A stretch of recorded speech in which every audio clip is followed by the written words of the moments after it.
kings. Marcus pulled me behind a pillar in one of the lesser visited tombs and kissed me breathless. "This is crazy," I gasped against his lips. Good crazy Hessians were warm on my waist. The best. Everything changed when we reached Luxor. Our hotel, the historic Winter Palace, was a colonial-era masterpiece on the banks of the Nile.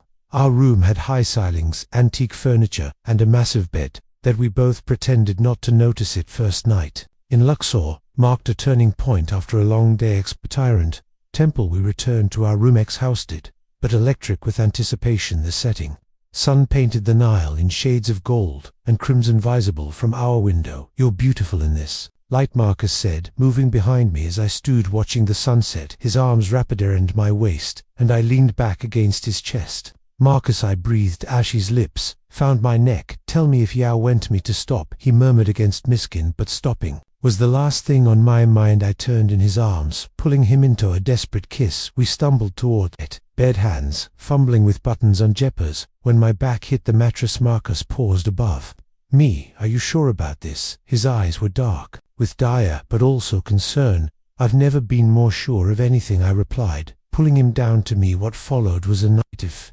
discovery and passion that changed everything. Marcus was gentle yet passionate, his hands mapping every inch of my body like he was memorizing Ganshinshi. When we finally committed jury, it was with intensity that left us both trembling afterward, lying tangled in the sheets. Marcus traced patterns on my skin. "I never thought why that it could feel like this, that you feel like this." We dozed off in each other's arms, only to be awakened by the call to prayer from a nearby mosque. Pre-dawn light made everything feel dreamlike as we made love again, slower this time, learning each other's bodies with ink. The next few days were a delicate balance of maintaining appearance with our tour group while stealing every possible moment along. During a Fuka ride on the Nile, we sat close enough for our thighs to touch, exchanging heated glances that promised. For later, however, our bubble of happiness was thread during dinner at the hotel's restored Sarah. One of our classmates had been watching us closely. "You two seem different lately," she observed, her eyes narrowing very close.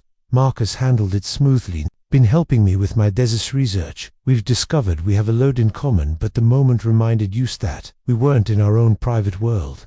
That night in our room, Marcus wasn't usually quiet. "What's wrong?" I asked, reaching for him. "I'm not ashamed of Thish said firmly of us, but I'm not ready for everyone to know either. My family wouldn't understand." I understood all too well. My own conservative family would be devastated. "We have time," I assured him. "We don't have to figure everything out right now." Our next destination was Aswan, where we checked into the legendary Old Cataract hotel. A room overlooked the Nile with a view of Elephantine Island. The colonial grandeur of the hotel, with its high ceilings and period furniture, created an atmosphere of timeless romance. Divining, we snuck away from the group to explore the hotel's historic halls in arched corridor lined with photographs of famous past guests. Marcus pushed me against the wall and kissed me deeply. "Someone could see," I whispered as I pulled him closer. "Don't carry," he growled, his hands sliding under my shirt. We barely made it back to our room, stumbling through the door in a tangle of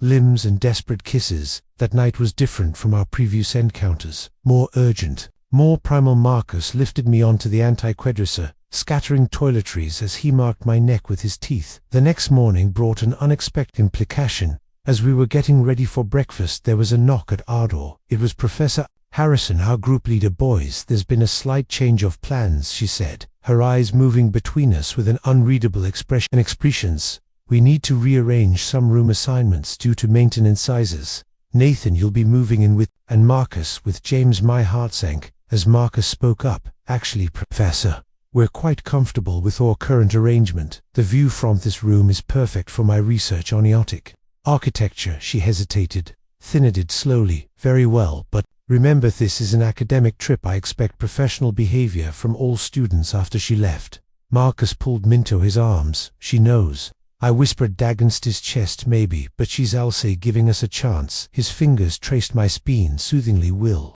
just need to be more careful." That day's excursion took us to the Temple of Isis. At FS, our group wandered through the ancient columns. Marcus and I kept finding gossips drawn together, sharing whispered observations and subtle touches. During a break, we found a secluded spot behind the Temple of Father. The sound of the Nile lapping against the island created a peaceful backdrop as Marcus pressed me against warm stone wall. You drive me crazy, Hema mewed, his hands sliding under my shirt. Do you know how hard it is to focus on archaeology when you're standing there looking like that? Elod softly then gasped as his lips found my neck. We shouldn't not hear. Butha's touch was intoxicating, and soon we were lost in each other, trying to as our hands explored familiar territory story with new urgency. A sound made us jump apart, but it was just our bed taking flight. Still the close call left us, both shaken and aroused. The tension built throughout the day, until we're practically running back to our hotel room that evening. The old cataract's thick walls muffled our passion as we finally gave in to our desires. Marcus took me against 3-indo, the lights of Aswan twinkling bellow, as we moved together later weirded room service, and ate, and bed feeding each other pieces of baklava bet. When kisses, tell me about your family, I said, tracing the muscles of his chest. Marcus was quiet for a moment. My parents are both doctors in Chicago, very religious, very traditional. My sister came out as lesbian last year, and Dathy haven't spoken to her since I kissed his shoulder. I'm sorry, what about yours? Conservative New England academics did probably have a heart attack. If he knew about us, not just because he are a man, but because I'm black. His voice was gentle, understanding. Yet they are not openly racist, but they have their concerns about interracial relations. I propped myself up to look at him. But I don't care what I feel for you. It's worth any fallout. His kiss was tender this time, full of emotion. We mud love. Again, slower, more deliberate whispering. Words of affection and disarento each other's skin. The next day brought another challenge during our visit to Abu Simbel. Sarah cornered Muhail. Marcus was taking photos. I saw ya, she said quietly, yesterday at Philimy. Blood ran cold. Sarah relaxed. She smiled. Your secrets, safe with me actually. You think it's kind of beautiful the way you look at each other. It's real, isn't it? I nodded, relief flooding through me. Very ill, just be careful. Okay, not everyone will be understanding. That evening back at the old cataract, Marcus and I decided to treat ourselves to dinner at the hotel's famous 1902 restaurant. The setting was some possibly romantic crystal chandeliers, moorish arches, and live Egyptian music playing softly in the background. You look amazing, Marcus whispered across the table. I'd worn a fitted black shirt I knew he liked, and his eyes kept drifting where it exposed my collarbone. The tension between us built through dinner, each glance an accidental touch charged with meaning. Beat dessert, we were both struggling to maintain composure. As soon as we got back to our room, Marcus had me the door. Do you have any idea what you do to me? He growled, his hand already working on my shirt button, sitting there all evening, looking like that. I pulled him into a fierce kiss, fumbling with his belt. We didn't even make it to the bed, ending up on the antique Persian rug in our sitting area. Marcus took me there on the floor, our moans mixing with the distant sounds oft.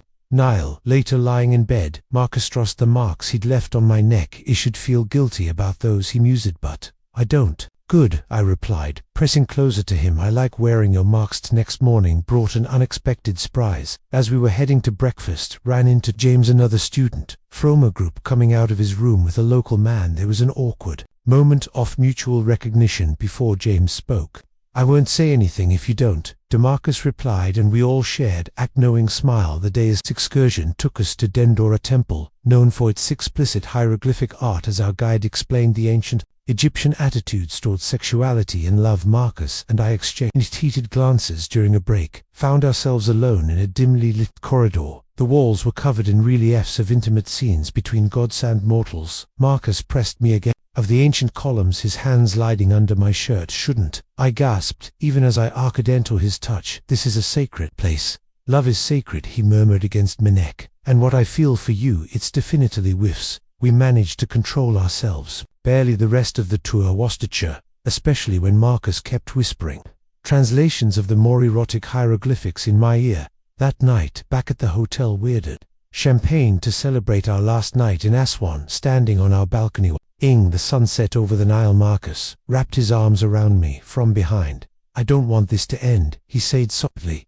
Not just the trip. As I turned to face him, who says it has two things, we'll be different, back home harder. I don't care, I kissed him fiercely. I love you, Marcus Johnson. Whatever happens, that won't change. It was the first time either of us had said those words. His response was to lift me into his arms and carry me to bed, where he proceeded to show me exactly how much he loved me back. We made love for hours, exploring each other with increasing desperation as if trying to memorize every moment. When we finally collapsed the guested and satisfied the moon wash over the Nile. I love you too, Marcus whispered into my hair. God help me, but Edo. Our final destination was the Red Sea resort town of Hirata, where we were scheduled to spend 3 days before returning home. The contrast between ancient temples and modern luxury was striking as we checked into our beachfront hotel. The moment we entered a room, I knew this part of the trip would be different. Floor-to-ceiling windows offered a panoramic view of the Quasi Sea, and the king-size bed was cattled with rose petal. Apparently the hotel staff had mistaken us for honey. Well, this is romantic, Marcus laughed, pulling me into his arms. Maybe we should take advantage of it. We spent that afternoon making love with balcony doors open. The sound of waves mixing with our gasps and moans. Marcus was particularly patting my body with his lips and teeth as if claiming territory mine. He growled, pinning my hands above my head. Say it yours, I gasped as he moved inside me. Always yours. Later we ordered room service and ate on the balcony, wearing nothing but hotel's plush robes. The sunset painted the sky in shades of pink and gold, creating a dreamlike atmosphere. Here, we should go dancing tonight, Marcus suggested. There's supposed to be a good club in town. The idea of being able to openly affectionate in public waste. The club was dark and crowded enough that no one from our group would likely notice as Marcus led him to the dance floor, pulling me closer. The music pulsed around us. Dancing with him was like foreplay. His hands on me hips, our bodies moving together. The heat building between us when he kissed him right there on the dance floor. He forgot to be scared of who might see. However, our bubble of happiness was burst when we spotted David and Sarah from our group entering the club. Marcus danced, his hands dropping from my waist. Maybe we should go, he said, but it was too late. They'd seen us. To our surprise, Sarah just winked and led David to a different part of the club. Still, the moment had reminded us of reality, and we decided to head back to the hotel. Throck along the beach was beautiful. The moon casting silver light on the water. Marcus held my hand, something he'd never dared do in public before. I've been thinking, he said suddenly, when we get back to New York, I want to tell my parents about us. I stopped, walking, shocked. Are you sure? After what happened Ed with your sister? I'm sure. He turned to face me, taking both my hands in his view.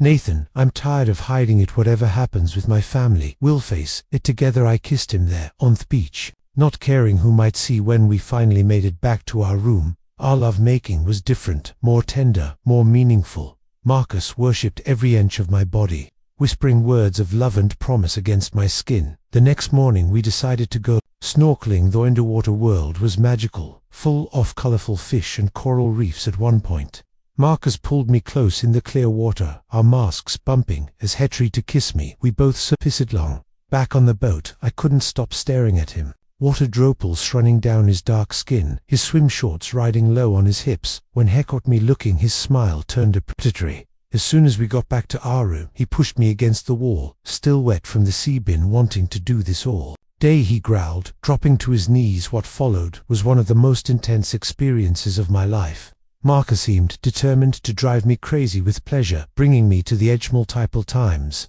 before finally letting me finish our last full day. In Egypt, dawned bright and clear. We'd planned to spend it relaxing on the beach, but fate had her ideas. At breakfast, Professor Harrison approached our table. Boys, could I speak with you privately? She led us to a quiet corner of the restaurant. I've received some concerns from other students about your relationship. My heart stopped, but Marcus reached under the table and squeezed my hand. With all due respect, Professor Hesed, calmly, our personal lives aren't relevant to this academic program. Chesterdeed us. For a long moment. You're alright, of course, just be discreet. And Marcus, Nathan, you make a lovely couple. Who sat there stunned as she walked away. Nathan. Marcus started laughing, and I couldn't help joining in. The relief was overwhelming. Well, that's one person. Wanos, he said, his thumb stroking my palm under the table. We decided to celebrate our outing by booking a private beach cabana. For the day, the secluded space allowed us to be more affectionate than usual, sharing kisses between swims and feeding each other fresh fruit. I could get used to this. I sat laying on the lounger while Marcus applied sunscreen to my back, his hand slinged massaging my shoulders. The vacation or being open about us both. His hands slid lower, making me gasp. The cabana has curtains, he whispered in my ear. We made love there, trying to stay quiet as the waves crashed outside it. thrill of potentially being caught added to the intensity. Afterward we tangled together on the lounge, neither wanting to move. I've been about what happens next, Marcus said, tracing patterns on my chest. My lease is up in 3 months, maybe we could look for a place together. I propped myself up to look at him. Are you serious? Dead serious. I know it's fastspot after these 2 weeks. I can't imagine going back to not having you with me every night instead of answering. I kissed him deeply. We ended up making love again slow, this time savoring every touch and kiss. That evening, we decided to have your last dinner in Egypt at the hotel's restaurant. The setting was spectacular, candlelit tables overlooking the Red Sea with the stars twinkling above. Marcus had dressed up in a fitted black shirt and slacks that made my mouth go dry under the table. His foot kept brushing against mine, sending shivers up my spine. Dance with me, he said, suddenly standing and holding out his hand. There was a small dance floor where a few couples were swaying to the soft music. I hesitated only a moment before taking his hand as we moved together's arms around my waist. I realized I'd never felt so completely. Love you, he murmured against my earthy's past 2 weeks have been the best of my life, even better than finding that intact sarcophagus at Luxor. I teased Mac. Better. His hands tightened on my waist. Though I wouldn't mind exploring your body like an archaeological site again when we get back to the room. The promise in his voice made me shiver. Webbily made it through desert before rushing back to our room. That night we made love like woo, trying to memorize each other. Marcus took his time, reducing me to begging, before finally giving me what he needed. Afterward, lying in the afterglow, planned our future. We'd look for an apartment in the village somewhere with good light for Marcus, photography, and space for my books. We'd come out to all families, gradually starting with Mrs. Sister, who I suspected would be supportive. What about your parents? I asked softly. Marcus was quiet for a moment. They might never accept us, Beauty realized. Something I'd rather have VO than their approval. I kissed him thin, trying to pour all my love and support into it. We made love one more time, gentle and sweet, before falling asleep in each other's arms. Our last morning in Egypt arrived with a stunning sunrise over the Red Sea. We woke early, wanting to savor every remaining moment. Marcus was already awake when I opened my eyes, watching me with a tender expression. Morning, beautiful, he murmured, leaning down to kiss me softly. His hand trailed down my chest, igniting familiar sparks of desire. We have to pack, he protested weakly, even as I arcadento his touch. We have time, he whispered down my body. Let me say goodbye, Eto. Egypt properly, he proceeded, tortured my body with his mouth and hands, bringing me to the edge multiple times before finally letting me fall apart. Afterward, as we lay catching our breath, the call to prayer echoed across the city. I'm going to miss that sound, I sighed softly. Marcus pulled me closer. We'll come back maybe for our honeymoon. Casual way he mentioned our future marriage made my heart skip. Is that apropos, Professor Johnson? He laughed, drawling on top of me. Not yet, but some died definititis. We made love one final time in the shower, the hot water masking our tears. As we realized our Egyptian adventure was ending, Marcus took me against a tile wall, his movements desperate and possessive. Mine, he growled, marking Menik. No matter what happens back homery, remember you're mine, yours, I gasped as he pushed deeper Alba's ears.